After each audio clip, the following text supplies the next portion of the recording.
What happens, some parents might think we'll just give them blood the rest of their life. What is the final treatment, or what is the need for a complete cure? So what happens when we give blood to any patient or any individual is blood comes with iron. So there is a lot of iron that goes into the body, and iron is a heavy metal that tends to deposit in the heart, it can deposit in the brain, it can deposit in the liver and cause long-term implications including liver failure or heart failure. To prevent this, what we have to do is try to cure the thalassemia, which means the children should be able to go off of blood transfusion, regular blood transfusions. How do we do this?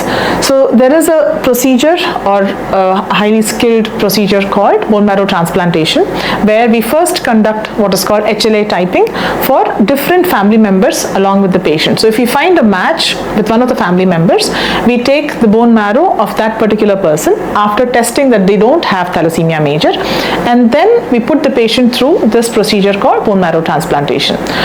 Is it a simple procedure where it can be done on an OPD basis? Not really.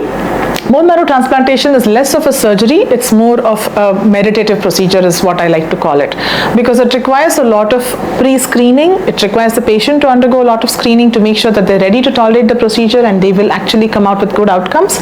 It requires the donors to undergo sufficient screening, because otherwise we may not be able to use them as the BMT donors. And it requires a series of planning by delivery of medications, by delivery of stem cells that are collected from the donors, and then monitoring the patient on a regular basis to make sure that the bone marrow donor or donation that's been given, or the stem cell donation that's been given, is actually working and helping the patient maintain normal hemoglobin counts.